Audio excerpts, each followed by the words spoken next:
आपने पूछा कि बिहार का फाइनेंशियल स्थिति अभी कैसा है? आपका यही प्रश्न था, अगर मैं ठीक से समझ पाया। जी तो जी जी जी मैं ये कह सकता हूँ कि बिहार की फाइनेंशियल स्थिति अभी अच्छी नहीं है। लाइट अभी जलना शुरू हो गया है। तो ड्राइवर को ये चाहिए या मालिक को ये चाहिए कि वो रेक्टिफ़ाई करे उसको। लेकिन मैं जो अभी समझ पा रहा हूँ, सरकार, मुख्यमंत्री जी किस स्थिति में है, मानसिक स्थिति में, ये मैं नहीं जानता। कॉन्ट्रैक्टर ये बता रहे हैं कि हम लोगों का बिल नहीं भुगतान हो पा रहा है महीनों महीनों से। किसी का 5 करोड़ पेंडिंग है, किसी का 10 करोड़ है, किसी का 50 लाख 1 करोड़ भी है, पेंडिंग नहीं है। अब सरकार ने कर दिया कि शायद 25 लाख से ऊपर का हम चेक क्लियर नहीं करेंगे या कुछ इस तरह। क्या है, कुछ आया है क्या इस तरह का? 3,10,000 करोड़ पैसा है और लगभग 4 सवा 4 लाख करोड़ का बजट तो हो गया, जिसको 31 मार्च तक करना है। अब उसी में जो कमवा हो गया, तो वो तो पैसा आप देते जा रहे हैं, देते जा रहे हैं। तो जब पैसा खत्म हो जाएगा, पैसा तो आपके पास वही 3 सवा 3 लाख करोड़ है। हम सरकार में नहीं तो एग्जैक्ट नहीं बता सकते, लेकिन मोटे तौर पर 3 सवा 3 लाख 10,000 15,000 करोड़ से ज्यादा पैसा नहीं है। और 4 सवा 4 लाख करोड़ का खर्चा का आप बना लिए हैं प्लान, और उसमें हो सकता है कि आप 4 लाख करोड़ खर्चा कर दिए हों, तो ये बाकी 70,000 करोड़ कहाँ से आए? माने भूंजी में भांग ना ड्योढ़ी पर नाच। तो पहले जो बेसिक चीजें थी उसको ना आप करते, तो सरकार ने अपना खर्च इतना बढ़ा लिया है कि यह कहीं ऐसा ना हो कि यह सरकार अपने खर्च के बोझ से ही दब जाए। इस पर किसी राजनीतिज्ञ का कोई कंट्रोल नहीं है। एक तो उसको समझ नहीं है और दूसरी उसकी वो प्राथमिकता भी नहीं है। कि वैभव सूर्यवंशी को 50 लाख दिए और किसानों का क्या हो रहा है, महिलाओं के खाते में डाल रहे हैं, तो ये आखिर कहाँ से पैसा? बेचारे ठेकेदार जो हैं, गरीब ठेकेदार, मैं गरीब ही कहता हूँ, जिसका पैसा साल साल पर से काम कराए हैं, उनका किसी का 50 करोड़ 100 करोड़ भी मांगते हैं, 5 करोड़ 2 करोड़। आखिर ये हो क्या रहा है, कहा है ऐसा? जरा इसको बताइए हमको। नमस्कार, स्वराज पोस्ट में आपका स्वागत है, आप सभी का। मैं कन्हैया भेलारी, मेरे साथ आज बैठे हैं पूर्व आईएएस, आईएएस तो पूर्व नहीं होते होंगे, आईएएस ही कहे, रिटायर्ड पूर्व आईएएस कहे, पूर्व आईएएस ही होंगे। अच्छा चलिए, ओम प्रकाश यादव जी। ओम प्रकाश यादव जी वैसे तो हर क्षेत्र के बारे में माहिर है, जानते हैं, लेकिन फाइनेंस के बारे में बहुत अच्छी तरह जानकारी है इनको, और ये अच्छी पकड़ है फाइनेंस पर। पिछले दिनों चुनाव के समय में एक बार हमने इनको लाया था, उन्होंने फाइनेंस पर ही बताया था कि बिहार की फाइनेंशियल स्थिति क्या है। हम इन पर, इस विषय पर इनसे बात करेंगे विस्तार से, लेकिन उससे पहले मैं ओम प्रकाश जी, आपका स्वराज पोस्ट में हृदय से स्वागत करता हूँ। जी नमस्कार, बहुत बहुत धन्यवाद। समाचार शुरू करूं, कैसे हैं आप? बहुत अच्छा, बहुत बढ़िया। इन दोनों थोड़ा दिल्ली गए हुए थे। दिल्ली में भारत सरकार का कुछ ट्रेनिंग कार्यक्रम था, तो उसी में गए थे। उस पर 2-3 दिन उधर ही थे, फिर अभी लौट के आए हैं। अच्छा है, बढ़िया है। अच्छा, शुरू करूं कार्यक्रम, उससे पहले एक डेवलपमेंट पॉलिटिकल बता देता हूं जी। कि आज नीतीश कुमार एक कार्यक्रम में गए थे, जहां जी। पर उनकी देखा देखी हुई आरसीपी सिंह से, जो उनके पुराने मित्र और उनके सहयोगी रहे हैं, और अच्छा। जो इसके बाद जो है, जो कुर्मी चेतना रैली के जो सूत्रधार थे सतीश कुमार, उस सतीश कुमार। कार्यक्रम में, हाँ, वो भी थे। अच्छा। तो अब इसको लेकर के कई तरह की चर्चा है, तो उस चर्चा पर हम आज चर्चा नहीं करेंगे, उस चर्चा को छोड़ देते हैं, कभी बाद में करेंगे, कल सुबह मैं अपने कार्यक्रम में करूंगा। आप बताइए जरा कि अभी जो है ओम प्रकाश जी, बिहार की फाइनेंशियल स्थिति क्या है, ये लोग जानना चाहते हैं। जी हाँ, आपके दर्शकों को मेरा नमस्कार। आपको स्मरण होगा कि हम लोग आपके चैनल पर ही, मुझको लगता है करीब-करीब 4-5 महीने पहले हम लोगों ने विस्तार से चर्चा की थी। उसके बाद मैं अन्य मंच पर भी, मेरा भी यूट्यूब मंच है, उस पर भी, और कई एक जगह हमने इस पर बात की थी कि ये मैं देख रहा हूँ बिहार सरकार का ट्रेंड। मतलब मैं पहले एक चीज स्पष्ट कर दूं कि इस सरकार में नीतीश कुमार के सरकार में भी लगभग मैं 20-21 साल तक सेवा में रहा। नीतीश कुमार जी एक ऐसे मुख्यमंत्री के रूप में जाने जाते थे मैं बोल रहा हूँ, जाने जाते। आप फाइनेंस डिपार्टमेंट में भी फाइनेंस बहुत दिन में भी रहे हैं। थे हम, फाइनेंस में भी थे, हम फॉरेस्ट में थे, एजुकेशन में भी थे, पंचायती राज विभिन्न विभागों में रहे, जिलों में भी रहे। फाइनेंस में तो एक समय थे हम, तो बजट बनाने में मेरी लगभग 2 बजट में मेरी, अगर मुझे ठीक से याद है तो 16 और 17 के बजट, खास करके 17 के बजट बनाने में मैंने कुछ भूमिका निभाई थी। तो प्लस मेरा एरिया ऑफ इंटरेस्ट भी रहा है। तो मैं एक चीज जरूर बताऊंगा कि मैं जितना जान पाया था नीतीश कुमार जी को, वो कभी भी फाइनेंशियल इरेटिक डिसीजन लेने के लिए नहीं जाने जाते थे। वो ऐसे मुख्यमंत्री जो फाइनेंस के संबंध में बहुत ही नपा-तुला, कैलकुलेटेड और वेल कंसीव्ड डिसीजंस लेते थे। लेकिन पता नहीं क्यों विगत 1 डेढ़ साल से मैं देख पा रहा हूँ, 2 साल मान के चलिए आप, मैं देख पा रहा हूँ कि उनका डिसीजन, क्योंकि सरकार के मुखिया वो हैं, तो जो भी डिसीजन वित्त विभाग में मंत्री ऑफ कोर्स पेश करते हैं बजट, लेकिन वो कलेक्टिव रिस्पॉन्सिबिलिटी का हमारे संविधान में प्रावधान है। इसलिए हम तो यही कहेंगे कि मुख्यमंत्री, और बिना मुख्यमंत्री के सहमति के बजट पेश नहीं होता है। तो ये पता नहीं ऐसा क्यों है कि बजट में बहुत सारा एब्रेशंस देखने को मिल रहा है। अभी आपने चूंकि ये प्रश्न उठाया है, तो आप देख रहे होंगे कि मीडिया में ये खबरें तैरनी तैरनी शुरू हो गई है। और प्रशासनिक महकमों में, जैसे मैं बताऊं कि परसों एक सीनियर ऑफिसर ने मुझसे कहा कि अब नाम उनका लेना उचित नहीं होगा, सीमांचल तरफ के हैं। तो जी एक जी। सीनियर ऑफिसर ने मुझसे कहा कि सर हम लोग तनख्वाह वगैरह हम लोग को मिलेगा कि नहीं मिलेगा इस अच्छा, टैक्स में। पूछ रहे उनसे, थे आपसे। क्योंकि उन लोग को ये समझ है, या उन लोग का अपना ये है कि सर को मालूम रहता है। फिर कुछ कॉन्ट्रैक्टर हमारे इलाके में जिधर हम रहते हैं उधर काम करवा रहा है, तो वो लोग भी मेरे पास आया तो कहा कि सर हम लोग जो काम कराए हैं वो पैसा हम लोग को मिल पाएगा कि नहीं मिल पाएगा। तो ये बातें अगर चल रही है एडमिनिस्ट्रेटिव ब्यूरोक्रेटिक सर्किल में, तो बिना आग का धुआं के नहीं होता है, हमसे बेहतर आप जानते हैं। तो ये बातें क्यों आ रही है, इस पर मुझको याद है कि करीब मैंने 6 महीना पहले आपसे बात की थी। आपके जो प्रश्न का उत्तर है, अगर मैं बहुत शॉर्ट आंसर दूं, फिर आगे जब बढ़ेगा चर्चा तो उस पर हम लोग आएंगे। आपने पूछा कि बिहार का फाइनेंशियल स्थिति अभी कैसा है, आपका यही प्रश्न था, अगर मैं ठीक से समझ पाया। जी तो जी जी जी। मैं ये कह सकता हूँ कि बिहार की फाइनेंशियल स्थिति अभी अच्छी नहीं है। और ये मैं, आप याद करिए, मैंने 5 महीना पहले आपसे कहा था कि ये समय आने वाला होगा। अगर आपको दर्शकों को याद होगा, आपके आर्काइव में वो वीडियो होगा। मैंने हम्म। 5 महीना पहले जो कहा था वो अब आ रहा है। और मार्च में फर्स्ट वीक ऑफ मार्च में ये बिल्कुल सतह पर आ जाएगा और सब लोग जान जाएंगे कि बिहार की वित्तीय स्थिति क्या है। ये मैंने इनिशियल, अच्छी नहीं है, खराब है, या कोलैप्स है? अभी हम यही कहेंगे कि अच्छी नहीं है। और अगर तुरंत स्टेप नहीं लिए गए, और अगर ये अनपॉपुलर, अनसाइंटिफिक और फाइनेंशियल इरेटिक डिसीजंस तुरंत नहीं बंद किए गए, तो अभी मैंने कहा अच्छी नहीं है, उसके बाद ये खराब हो जाएगा। और कोलैप्स तो अभी हम नहीं कहेंगे, लेकिन खराब बहुत हो जाएगी स्थिति। और अगर फिर नहीं कंट्रोल किया गया तो कोलैप्स भी कर जाएगा। तो क्योंकि क्या, जब गाड़ी मतलब जब सरकार गाड़ी क्या करेगी इसको ठीक करने के सरकार लिए? सरकार क्या? तो पहले आपको ये बताते हैं कि जैसे गाड़ी से हम लोग आपके आम दर्शक को बताएं कि गाड़ी में कुछ प्रॉब्लम होता है, तो पहले गाड़ी सिम्टम देता है, कुछ खटखुट करेगा, कभी उसका चक्का हिलेगा, स्टीयरिंग गड़बड़ होगा। आजकल तो इलेक्ट्रॉनिक सारा चीज आ गया है, तो लाइट वगैरह जलने लगता है। तो लाइट अभी जलना शुरू हो गया है। तो ड्राइवर को ये चाहिए या मालिक को ये चाहिए कि वो रेक्टिफाई करे उसको।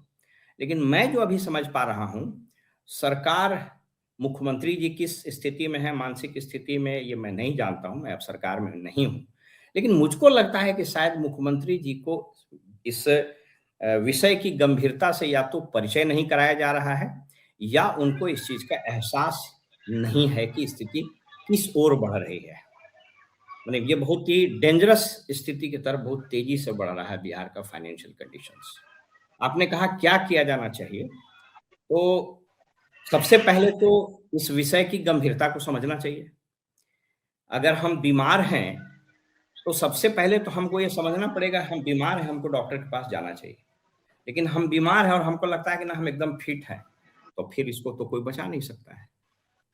तो सरकार को आपने पूछा क्या करना चाहिए, तो पहले तो इस विषय को संज्ञान में लेना चाहिए कि बिहार की वित्तीय स्थिति अच्छी नहीं है। पहले ये सरकार के स्तर पर समझ हो जानी चाहिए। अब मैं नहीं जानता हूँ कि ये समझ है कि नहीं, मैं सिस्टम का पार्ट नहीं हूँ। आपने कहा कि खराब मतलब ठीक नहीं है, आपने ये भी नहीं कहा कि खराब है, आप ठीक नहीं कहा, इसका मतलब कि थोड़ा-सा इसमें माने ठीक नहीं है, माने ठीक किया हुँ, जा सकता है। हुँ, हमारे पास बहुत सारे कॉन्ट्रैक्टर्स का फ़ोन आया जी।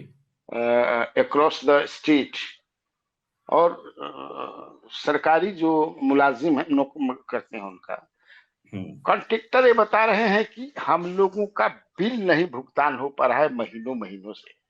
किसी का 5 करोड़ पेंडिंग है, किसी का 10 करोड़ है, किसी का 50 लाख 1 करोड़ भी है।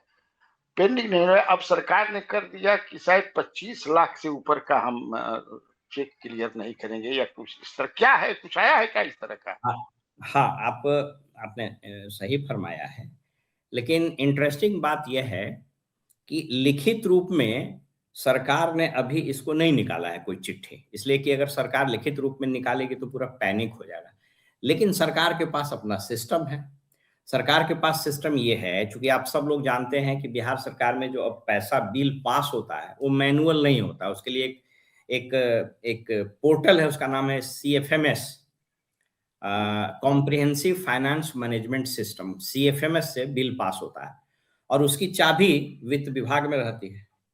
तो उस वित्त विभाग के उस फाइनेंशियल मैनेजमेंट सिस्टम में ही ऐसी चाबी अगर लग गई, या for that matter treasury officers को चला गया कि साहब इतना से ऊपर का बिल अभी नहीं पास करना है, अटकाना है, तो उसके बहुत उपाय हैं।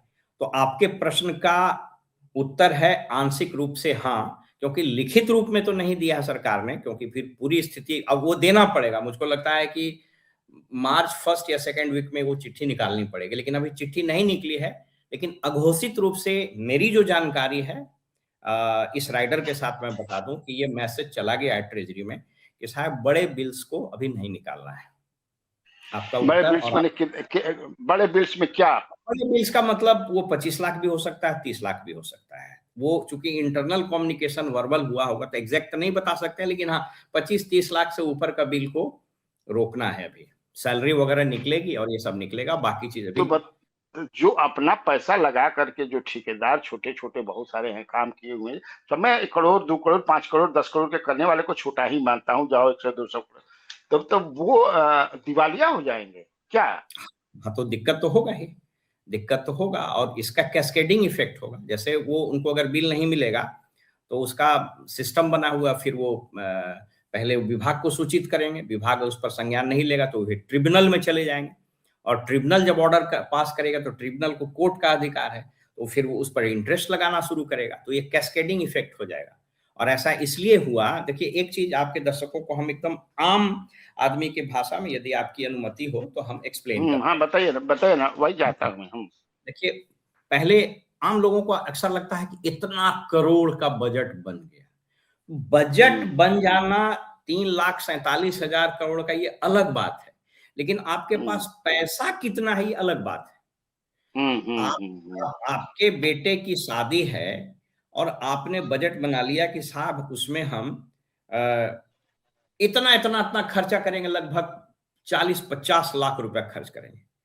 But when it comes to the money, तो आप अपनी मैडम से या घर में और जो लोग आपके हैं उससे पूछिएगा कि भाई कितना पैसा है, तो बैंक में इतना है, मेरे पास इतना है, इतना दोस्त मुहिम से लेंगे तो मालूम हुआ कि साहब 25 लाख है। तो बजट क्या हुआ 50 लाख का। तो सबको तो हुँ, मालूम हुआ कि भिलारी जी अपना बेटा के शादी में 50 लाख का बजट बनाए थे, लेकिन पैसवा पैसवा तो 25 लाख है, तो खर्चा तो 25 लाख होगा। और नहीं तो आप एक उपाय और कर सकते हैं कि 25 लाख कर्जा लेके खर्चा कर दीजिए। अब ये तो बिहार सरकार को डिसाइड करना हो, बजट आप बनाए थे उस हिसाब से कमो करवा लिए हैं, तो पैसा अगर नहीं दीजिएगा तो उसका कैस्केडिंग इफेक्ट होगा। कानून का राज है इस देश में, तो वो ट्रिब्यूनल में पहले जाएगा, फिर वो हाई कोर्ट में जाएगा, और फिर आपको पैसा देना पड़ेगा। नहीं दीजिएगा तो आपकी परिसंपत्ति बेच देगा। आप लोग अक्सर अखबार में पढ़ते होंगे कि फलाना जिला के कलेक्टर को कहा कि इसका कलेक्ट्रेट बेच दीजिए, तो वो ऑफ कोर्स बिकता नहीं है, लेकिन वो डेटरेंट होता है, कुछ उपाय करके दीजिए। वही यहाँ पर हुआ है। हम आपको थोड़ा सा आपको 5 मिनट लेकर के हम आपके दर्शकों को एक्सप्लेन करते हैं, इसको खाली ध्यान से सुनिएगा। पिछले साल मतलब अभी जो करंट फाइनेंशियल ईयर चल रहा है, यानी 1 अप्रैल 2025 से 31 मार्च 2026 तक ये करंट फाइनेंशियल ईयर है। इसमें बजट था, सामान्य बजट वो था 3,17,000 करोड़ का। 3 सप्लीमेंट्री आया। पहला सप्लीमेंट्री आया, अगर मुझे ठीक से याद हो तो 54,000 करोड़ का या 56,000 करोड़ का, इस राइडर के साथ हम बता। दूसरा सप्लीमेंट्री तो एग्जैक्ट याद है हमको, 91,717 करोड़ का, और तीसरा सप्लीमेंट्री था 12,000 करोड़ का। तो तीनों को जोड़ दीजिए, तीनों को जोड़िएगा लगभग 1,70,000 करोड़, और 3,17,000 वो था, तो मिला दीजिए तो कितना हो गया, लगभग 5 लाख करोड़ हुआ ना। तो ये 5 लाख करोड़ का, उसमें ऑफ कोर्स कुछ पैसा केंद्र से एडिशनल आया होगा सप्लीमेंट्री में, तो मैं मान करके चलता हूं कि ठीक है 1 लाख करोड़ रुपया एडिशनल आ गया होगा, कुछ केंद्रीय कृत योजना होगी, तब भी ये 4 लाख करोड़ का बजट हो गया अभी तक का। पैसा इनके पास कितना है, तो इनके पास पैसा है मात्र खींच खाच करके 3,10,000 करोड़।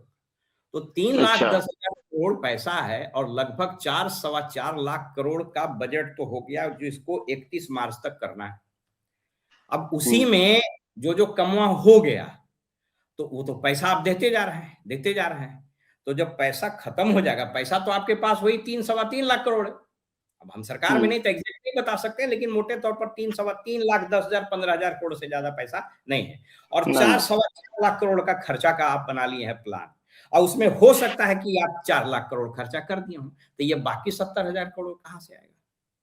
तो अब नहीं आएगा, रोकिए, बिल नहीं पास होगा, कुछ नहीं करेंगे, ये नहीं करेंगे, अगला देंगे। जैसे मान लीजिए कि इसको फिर वैसे ही समझिए, जैसे आप अपने बेटे की शादी में 50 लाख खर्चा कर देते, तो 25 लाख जो था वो तो पेमेंट कर दीजिए, बाकी 25 लाख के लिए क्या बोलेगा, अच्छा आओ ना 6 महीना के बाद आओ, साल भर के बाद आओ। वही ये हाल हो रहा है।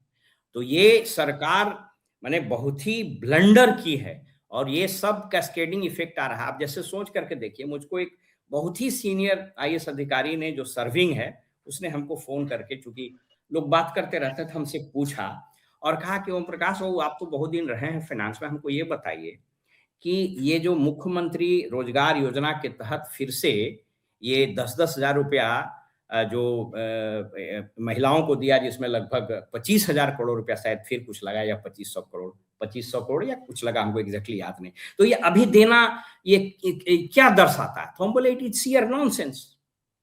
ये फरवरी का महीना है और अभी आप ये राशि खर्च कर रहे हैं, जबकि ऑलरेडी बहुत सारी योजनाएं जो पूरी हो गई या होने के कगार में, उसके लिए आपके पास पैसा नहीं, तो करिएगा क्या? केंद्र सरकार में वित्त मंत्रालय का एक सिस्टम है कि रिजर्व बैंक में एक मिनिमम अमाउंट किसी भी स्टेट गवर्नमेंट का उतना रहना चाहिए। तो उससे कम अगर पैसा होने लगता है तो वो लाल बत्ती जलने लगता है।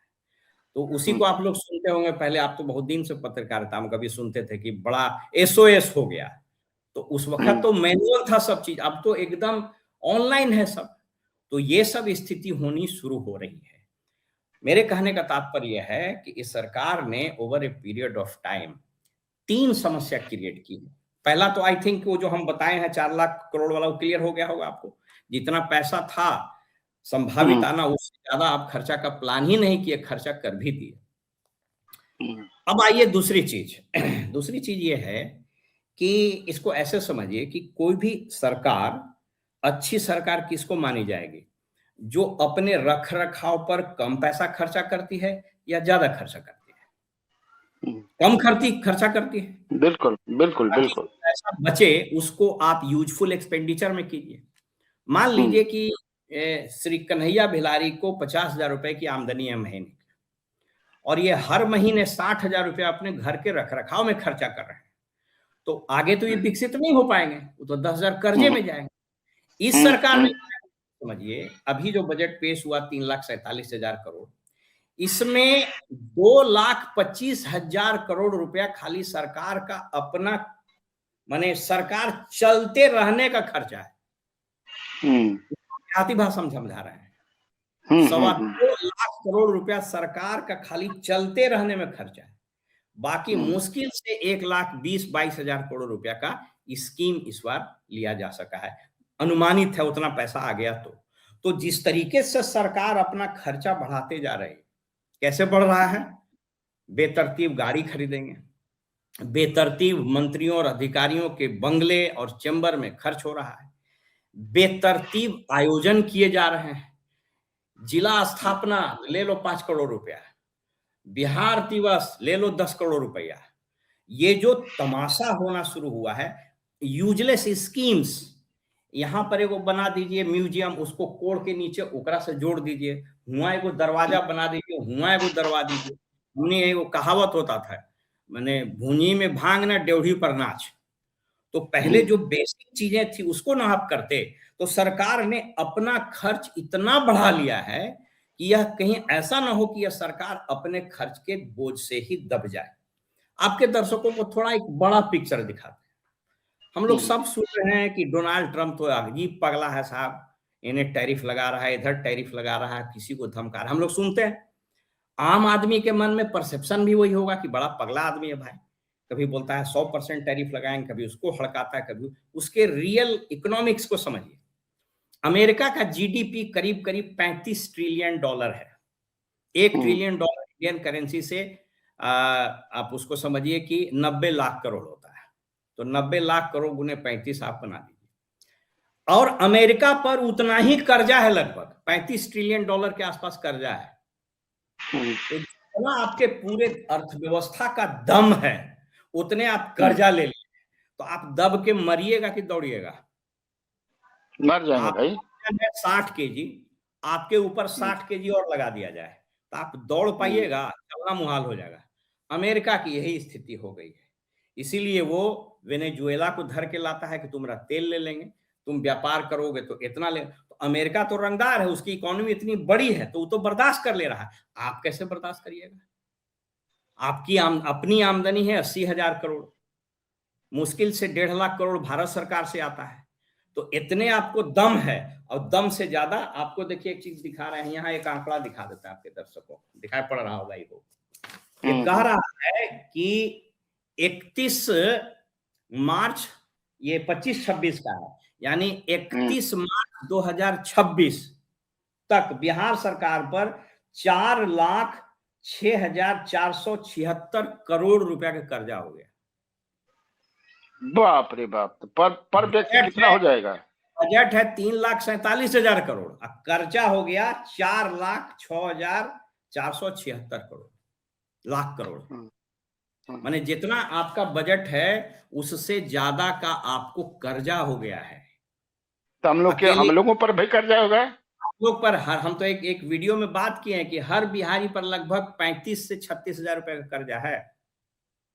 अच्छा। और हर बिहारी की आमदनी यहाँ पर अगर इन्हीं के सर्वेक्षण को उठा लीजिएगा तो जो 94 लाख परिवार जिसकी आमदनी 6,000 से कम है, तो हम जोड़े थे, तो 6,000 से कम अगर परिवार की आमदनी, एक परिवार में 5 से 6 आदमी है, तो प्रति व्यक्ति आप समझ लीजिए कि 4 करोड़ लोग कन्हैया बाबू ऐसे हैं इस बिहार में जिनकी आमदनी महीने की 1,000 रुपए है और उस पर कर्जा है 36,000 रुपए।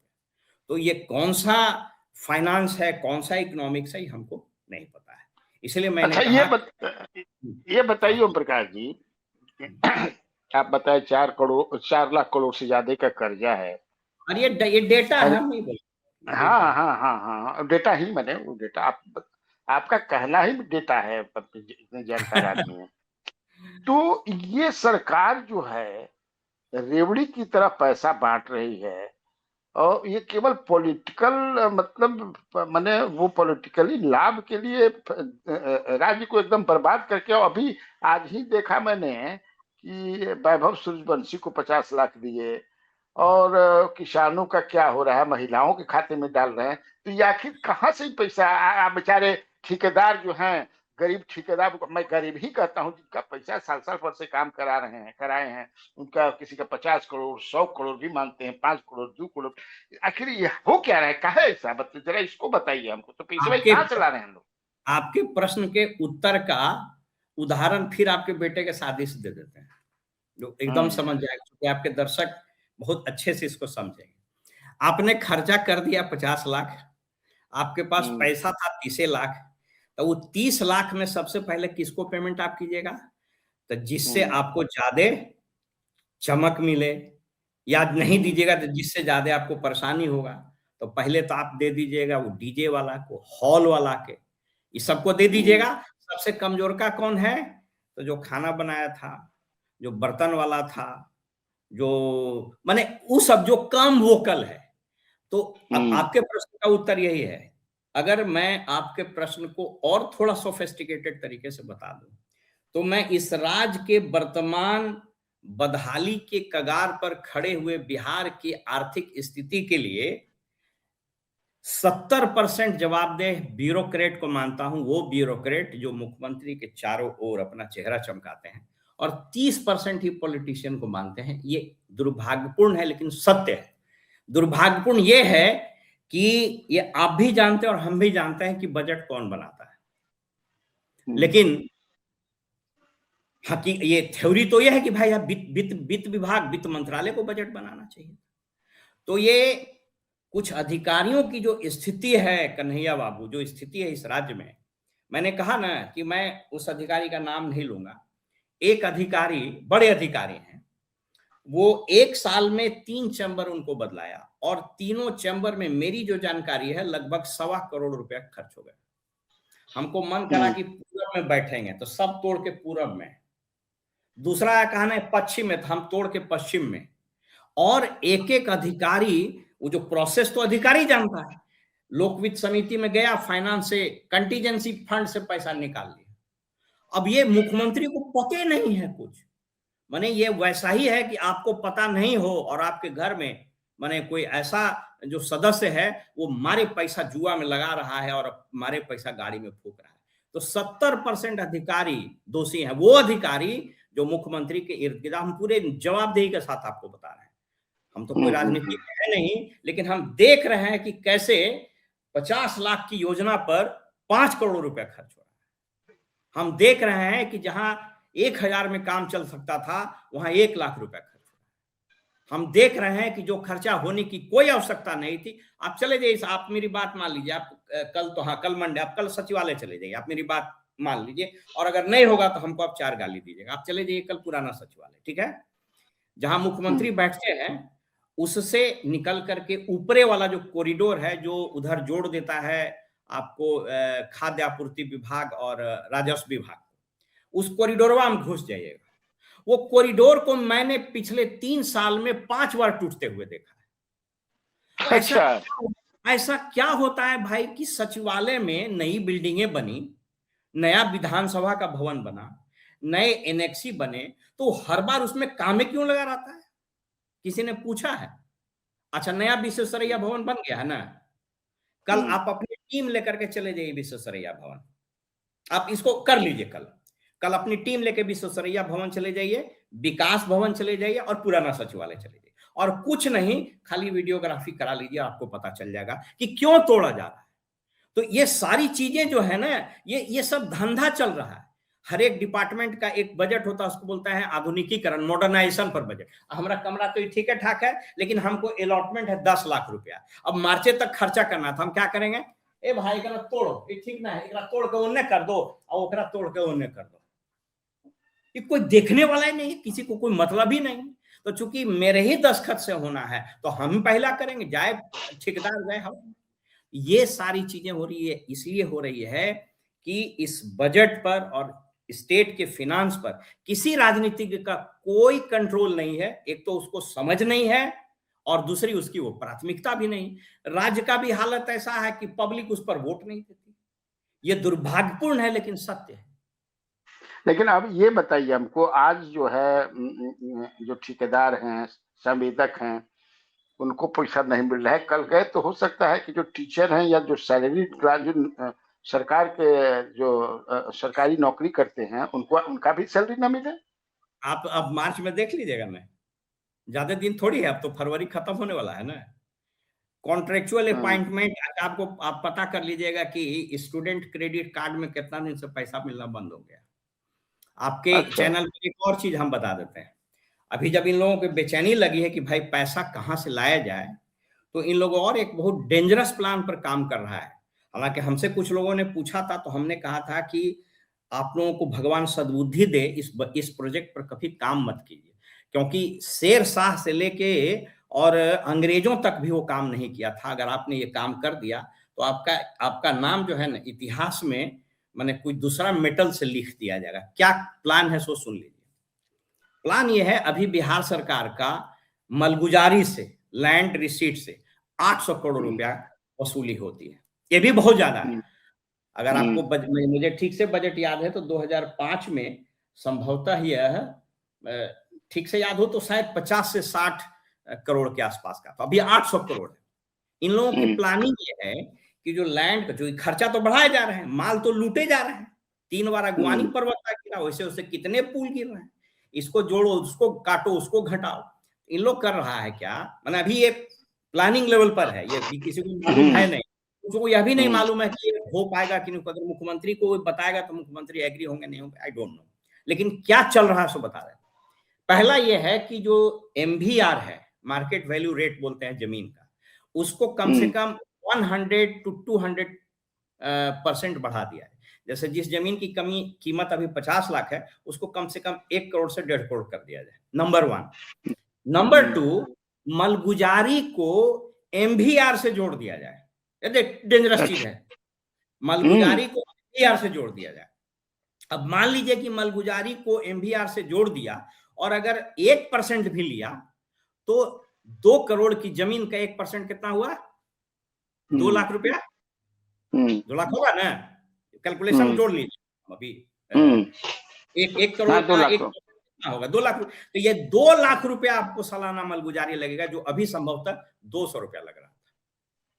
मलगुजारी जो फिक्स किया गया था वह अकबर ने किया था और उससे पहले शेर शाह ने किया था। अभी जो जमाबंदी पंजी जिसको आप बोलते हैं ना, शेर शाह के जमाने का।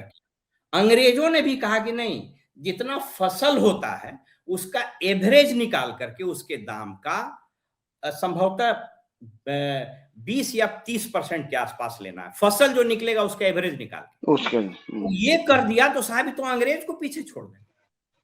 प्लानिंग क्या इन लोग बता रहा है को कि हुजूर ये अगर कर देंगे तो जो हमको हमारा 800 करोड़ है ना, ये अचानक बढ़ करके हमारा लगभग 10,000 करोड़ हो जाएगा। तो साहब ये कौन सा इकोनॉमिक्स है? एक सिंपल थ्योरी आपको बताते हैं आपके दर्शकों को। जैसे किसान पर बोझ पड़ेगा, बहुत भारी बोझ पड़ेगा भाई, परेशान हो जाएंगे किसान। कहा कि अगर आप लोगों को बुद्धि, हमसे कुछ लोग राय लेने के लिए आए थे, हमसे पूछ रहे थे, हमने सीधे कहा कि एक अधिकारी, पूर्व अधिकारी होने के नाते या अर्थव्यवस्था को जो थोड़ी बहुत मेरी समझ है, बहुत समझ नहीं लेकिन जो भी थोड़ी बहुत मेरी समझ है उसके नाते, और उससे ज्यादा एक किसान परिवार का मेंबर होने के नाते मैं आपको कहूंगा कि ये प्लीज मत कीजिए, नहीं तो इतना बड़ा बवाल यहाँ मचेगा बिहार में कि आप लोग संभाल नहीं पाएगा। आपको क्या, आप तो केंद्रीय प्रतिनियुक्ति पर चले जाएगा, या हम लोग को भी क्या है, आप तो रिटायर हो गए, अपना जीवन यापन करते हैं। लेकिन ये बहुत डेंजरस ट्रेंड चल रहा है। हम आपको बताना क्या चाह रहे हैं। चाणक्य के सब लोग जानते हैं, चाणक्य की बात भी लोग करते हैं बिहार में राजनीति। उनकी अर्थशास्त्र को अगर कोई पढ़ ले, उसमें एक चीज बड़ी प्रोमिनेंटली लिखी हुई, बहुत एकदम हम सिंपल भाषा में बताते हैं। आपसे एक प्रश्न पूछ रहे हैं उसी अर्थशास्त्र से, हमको ये बताइए कि किसी राज्य के नागरिक के पास ज्यादा पैसा हो तब, या उस राज्य के सरकार के खजाने में ज्यादा पैसा हो तब कौन स्थिति अच्छी होगी? भाई तो राज्य के खजाने में पैसा हो तब ठीक रहेगा। पैसा रहेगा वो अच्छा है, नागरिक सुखी रहेगा। नागरिक के पास अगर ज्यादा धन होगा तो अच्छा यही सरकार को करना होता है। चाणक्य ने यही कहा था कि बेस्ट अर्थशास्त्र वो होता है जो सरकार, उस वक्त तो राजा होता था, तो राजा के कॉन्टेक्स्ट में कहा कि जब राजा का राजकोष वो उतना ही रहे जितना से उसका काम चल जाए और बेसिक चीज कर ले, और बाकी धन जनता के पास हो तो जनता सुखी रहेगी। अमेरिका में, सॉरी, दुनिया में एक सबसे खुशहाल देश उसको बोला जाता है लग्जमबर्ग। वो हैप्पी इंडेक्स के हिसाब से लग्जमबर्ग, स्कैंडिनेवियाई जितने देश हैं, नॉर्वे वगैरह, ये सबको सबसे खुशहाल देश माना जाता है। आपको जान करके आश्चर्य होगा, वहां पर इन कंट्रीज के पास जो सरकारें होती हैं, उसके पास मिनिमम पैसा होता है, उतना ही पैसा होता है जितना से सरकार चल जाए, और जनता के पास ज्यादा पैसा होता है। क्यों? इसलिए कि उन लोगों ने इतना बढ़िया इंफ्रास्ट्रक्चर बना दिया। लग्जमबर्ग में सारे सरकारी वाहन, सारे सरकारी कम्युनिकेशन फ्री है, टेलीफोन बूथ फ्री है। एक कैलकुलेशन आया है अभी और बता रहा है कि हिंदुस्तान में अगर आप 100 रुपया कमा रहे हैं तो आप 70 रुपया टैक्स दे देते हैं। आप जोड़ लीजिएगा, 70 रुपया टैक्स दे देते हैं। यानी टैक्स हम दे रहे हैं जर्मनी के हिसाब से, और सुविधा हमको मिल रहा है सोमालिया, नाइजीरिया, रवांडा के हिसाब से। है ना? ये सोच करके देखिए, यहां बिहार में भी वही हुआ। लोग यहां पर, हमको हंसी लगती है पॉलिटिशियंस का बात सुन करके, अरे भाई बिहार बहुत तरक्की कर गया, 3.5 लाख करोड़ का बजट हो गया। ये दुर्भाग्यपूर्ण बात है। क्यों 3.5 लाख करोड़ का बजट हो जाएगा? इसका मतलब आपके खजाने में ज्यादा पैसा आ रहा है, इसका मतलब भिलारी जी के खजाने में कम पैसा बचा, इसका मतलब आप अमीर हो रहे हैं और आम आदमी गरीब हो रहा है। तो कौन स्थिति ठीक है? आम आदमी का अमीर होना ठीक है कि राजा का अमीर होना ठीक है? यही है। ये सरकारें सोचती हैं कि बजट बढ़ा देने से किसी राज्य का विकास हो जाता है। आई से नो। राज्य का हैप्पी इंडेक्स, राज्य की सारी चीजें, तभी राज्य का काम बेसिक चीज को ठीक करना था। अब सोच लीजिए, आपने कहा वैभव सूर्यवंशी को ये 50 लाख, उसको 2 करोड़, आप खजाना आपका बपौती है साहब। वो मेरे पूछा भुलारी जी से, किसी ने, हमसे किसी ने पूछा तो मेरा टैक्स का पैसा था, किसने आपको अधिकार दे दिया? ये तो भाई, ये सब स्टेट है जहां पर लिटरेसी इतना खराब है, तब ना तो प्रश्न पूछता। आपको एक और बहुत इंटरेस्टिंग जानकारी दे दे। कनाडा में एक एसोसिएशन है, उसका नाम है कैनेडियन टैक्स पेयर्स एसोसिएशन। वो क्या करता है कि हर साल एक अवार्ड घोषित करता है। उस अवार्ड का नाम है टेडी अवार्ड। आप गूगल करके देख लीजिएगा, टेडी अवार्ड। टेडी अवार्ड वो किसको देता है? जो पॉलिटिशियन या जो ब्यूरोक्रेट सबसे ज्यादा फिजूल खर्ची कर देता है, सरकार के खजाने पर दबाव डालता है, उस संस्था उसको अवार्ड दे देता है। उसकी इतनी भद पिटती है कि या तो उसको रिजाइन करना पड़ता है या उसको सस्पेंड कर दिया। कनाडा में प्रधानमंत्री जो अभी हट गए, ट्रूडो, एक बार वो आए इंडिया और अपनी पत्नी के साथ चले गए ताजमहल। फोटो वायरल हो गया। उस एसोसिएशन ने सो कॉज पूछा प्रधानमंत्री से कि आपके ताजमहल जाने और फोटो खिंचाने से कनाडा को क्या फायदा हुआ, और आपने उसमें इतना $1 मिलियन खर्चा कर दिया, आप एक्सप्लेन कीजिए। वो बाप बाप करने लगा, कहा कि भैया ये पैसा लौटा दो। हमारे यहाँ मुख्यमंत्री जी को एक दान कर देते, और पब्लिक ऐसी माने नासमझ है, कहती है कि बेतिया को तोहफा मिला, सौगात मिला। आप राजा हैं कि सौगात बांटिएगा?